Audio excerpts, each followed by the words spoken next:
The last few days had worn me out beyond measure. I wanted to go home and collapse on the mattress.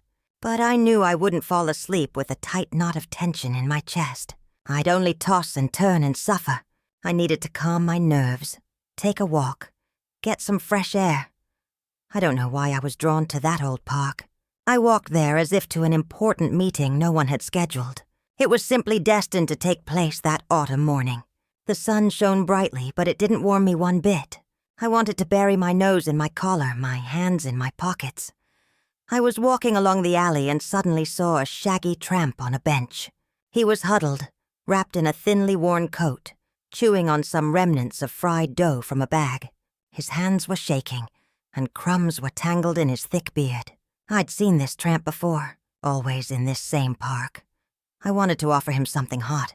I returned to the tent at the entrance, bought 2 cups of tea with sugar, and went to the bench. The bearded man looked up with tired eyes. "What is this?" he asked slightly hoarsely. "Tea?" I replied. He frowned. "What, you think I can't get myself some tea?" I shrugged. "I don't know. I just noticed you were cold." The tramp extended an oily hand toward the cup, then lifted it to his nose, inhaling the steam as if trying to smell poison, and only then took a cautious sip. "Thank you," the man blurted out. I was about to leave, but he peered into my face and said, "Wait, I've seen you somewhere. Oh, right, you were walking around here with your girlfriend." I nodded. Well, yes, that was true. He narrowed his eyes. "Weren't you looking for me here specifically?" "Of course not," I replied. "Or maybe you need something." The tramp took a sip of tea, not taking his eyes off me. I ventured to ask, "Do you live in this park?" The man exclaimed in surprise. "I live in the park. What do you think, a squirrel?" I felt ashamed and apologized for the stupid question. The tramp explained, "I come here to see people, to be in company. In short, I understand," I said, although I didn't know what kind of people he had in mind so early in the morning. "You don't understand anything. You think there's some loser in a torn coat sitting there? I'll give him a cup of tea," the man muttered. I shook my head. "I never even intended anything like that." "It's just a kind gesture." "I don't believe it," the poor guy said, taking a greedy sip. "That's what everyone thinks when they pass by, looking at me with disdain or pity. I'd look the same way myself if I were in your shoes. I know I look like a stray dog, but that doesn't mean I was born in a dump and never held a book in my hand. My pumpkin cooks just as well as yours. I chose to live like this." He moved over as if inviting me to sit next to him. I sat down on the other end of the bench. "You just wanted to be free?" I asked.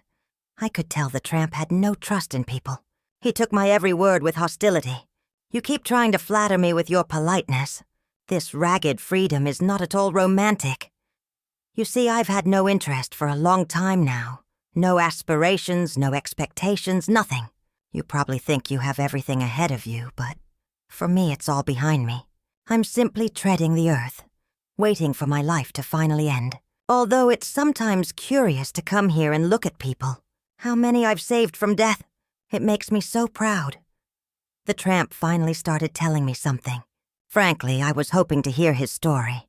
It was interesting to learn how this atypical man ended up where he did. "What are you waiting for? To have your soul twisted inside out?" he asked grumpily, as if he hadn't intended to tell anything. But then he began his confession, speaking in a way that made it impossible to interrupt. "Yes, damn you, listen. There was a time when my life meant something. I lived like everyone else.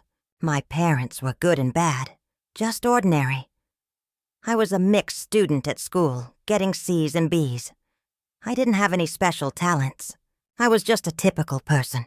My mother was always busy. She cooked, washed, cleaned, and ran around the store, trying to find groceries or a good mop at the best price. Those were her main interests, keeping house and saving money.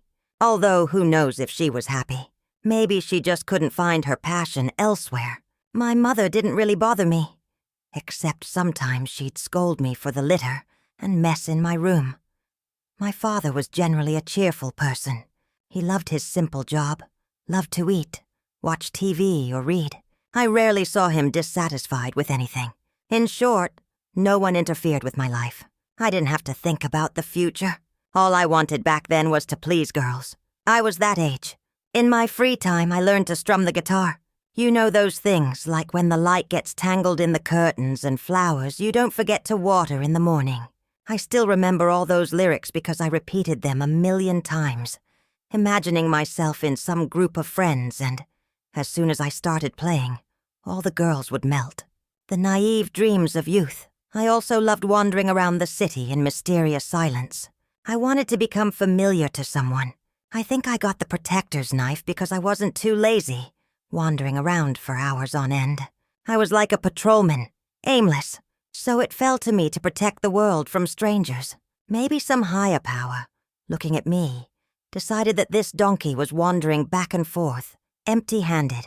Let's put a load on it, then it will be a useful donkey. I first saw a stranger in a pumpkin patch. You're still young. You probably don't remember that there used to be something growing in the field across the river. Now there's only grass there, but in my youth, every autumn, pot-bellied orange pumpkins would ripen there. It was a wonderful sight. They lay right on the ground, like huge heads. Their rows covered the entire field all the way to the forest, and the aroma was so sweet. When I was a kid, we'd run there with the other kids to roll away a big pumpkin, to carve, to play with, or just to admire. You could get a slap on the wrist from the guard, or get your butt nipped by the dog, and then your parents would give you a good scolding. But we still misbehaved. When I was a little older, I'd go there alone. My tradition was to look at the pumpkin patch while the sun was fading. It was so beautiful. Everything was so bright orange. I don't even have to strain my memory to recall that landscape. And then I went there one overcast evening. The weather was like it is now. Cold gray, probably just my eyes missing the bright colors. I wanted to see if there were any more pumpkins there. They were all like the sun, and there I was, 16-year-old me, in my green hooded windbreaker, standing not far from the field, hands in my pockets, my ears freezing without a hat. The sky is gray, the earth is black, the grass is dull, and only these pumpkins seem to glow red. I remember everything as if it were yesterday. There I stand, standing, and suddenly I noticed this thing at the edge of the forest. It took me a second to realize it wasn't a person, but it wasn't a scarecrow either. Not a ghost, not a phantom, something else entirely. Some kind of life trying very hard to resemble people. This elongated figure was completely draped in a white shroud. Only the face protruded from the fabric, and it was blurry, like a bad photograph. Just a light oval with dark spots on it, an eye and a mouth. The figure stood motionless. It was as if a frozen corpse had been stuck into the ground. But I felt that this thing was alive. Its white shroud moved faintly with breathing. What's interesting is that I wasn't afraid, but rather felt a wild alienness. My entire body reacted to the sight of this creature with an unbearable revulsion. I felt it wasn't from our world, and it shouldn't be here. It would bring nothing but trouble. At that very moment, something changed within me. Tears streamed from my eyes and pooled on my chin. My mouth filled with a sweetish saliva like nausea. It was a very strange sensation. I really wanted to devour it. That thing in the shroud trembled all over. It must have sensed the danger within me, and I, completely at a loss as to what to do with my thirst, simply turned around and went home. From then on, I no longer wanted to play the guitar. I didn't think about girls at all. The only image in my head was that figure in white. What was this stranger doing in the pumpkin patch? Who was he waiting for? The answers weren't long in coming. Friday's newspaper reported that a dead old woman had been found across the river. They glossed over the details, only hinting that some of the woman's internal organs were missing. She lay cut open on the wet ground. No one knew who could have done such cruelty to the old woman, or why they hadn't tried to hide the body. But I knew right away.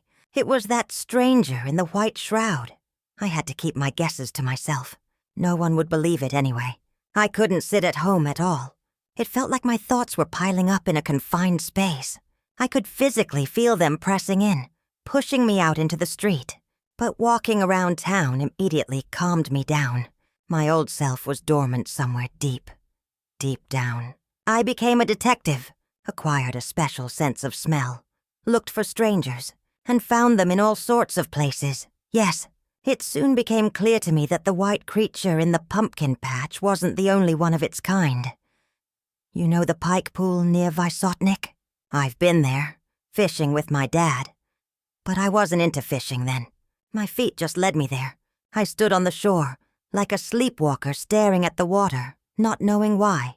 And then I saw a black lump floating in the weeds. I thought it was rotten mud. And then, splash, splash, a creature rises from under the water. The dark shock turned out to be her hair. What was looking at me couldn't even be called a face. Some kind of dark green mass of mucus with eyes. And they glowed like phosphorus. The mouth was wide, like a pig's. The bright chin was solid, greasy folds. What an abomination it was. I looked at this swamp alien and shuddered. And I still couldn't understand why I was seeing them. What for? Not just to know they were there. I left the backwater without doing anything. And then, literally the next day, I heard that a man had been found in that water. He hadn't just drowned. Someone had removed his spine. It was always like that. Where did these aliens live finding human corpses?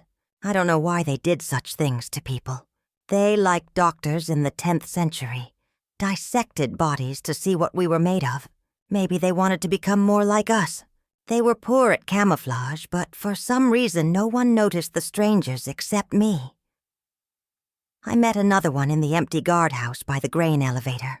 He tumbled out of an iron clothes closet. As soon as I walked through the door, this one had a stuffed sack instead of a head. No, not a sack on his head, but a head. A sack with human eyes and a toothy hole where his mouth should be. His entire shirt was stained with blood. He must have already killed someone. That stranger stood 2 meters away from me, but hesitant to attack. He huddled against the closet as if frightened. And that's it. I didn't understand why I was walking around looking at them. It only became clear to me that each of the strangers had its own habitat. The stranger in the white shroud never left the pumpkin field. The water one was hanging out in the pike pond. The baggy one was hiding in the elevator guardhouse. They were all waiting for random visitors to kill and gut. But they left me alone. And I was so tired of seeing their disgusting faces that I decided to kill them. Or at least try. But it was impossible to live on the same land with them. I decided to first try to knock out the one in the white shroud I met first. For this, I stole a heavy adjustable wrench from my father and went to the pumpkin patch. There was no harvest left there, only bare, wet earth. And that stranger was always stuck in the mud like a tin soldier. I walked toward him, trembling all over, and he was shaking too. I looked at his face, but I couldn't see it clearly. Even from close range, it looked blurry. The cold handle of the wrench warmed in my hand. And then, sensing danger, the monster began to move. Long-fingered hands reached out from under the shroud. I hit him with all my might, and he pushed me into the slippery mud. It seemed like my life would end right there, but that jerk didn't have time to hit me again. I rolled away, and his old fingers dug into the ground. I hit the stranger again. His forehead cracked. Slime boiled in the wound. He twitched all over, as if in a fit. The body under the shroud began to undulate, but just like a caterpillar caught in a fire. His skinny arms flailed in all directions, and I knelt down and began to finish him off. The stranger melted and was sucked into the wet earth until he completely dissolved. I blended him with the mud. It was all easier than I imagined. I only had to decide. I felt the power within me. I understood that I could become more dangerous than any evil. Let it tremble before me. From that day on, my hunt began. First, I killed those I'd already encountered. I didn't even have to get my feet wet to destroy the filth in the pike pool.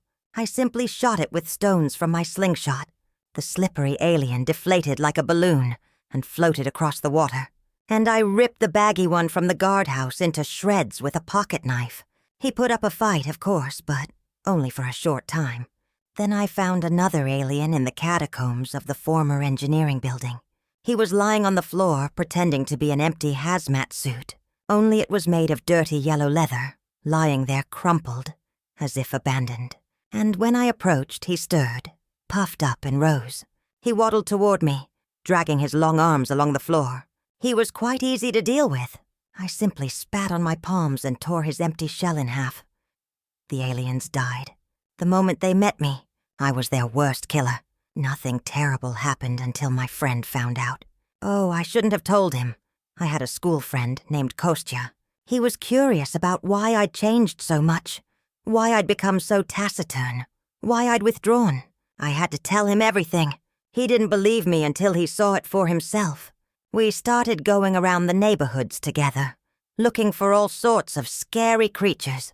I'd crush them, and Kostya would pry open locked doors, hand them weapons, distract strangers when necessary, or simply observe. Everything was going smoothly until one day we climbed into an abandoned heating main. 2 bodies, missing arms and legs, had been found there the day before. It was immediately obvious who had done it, so we set out to look for the intruder. There were no utilities in that main. The pipes had long since been removed.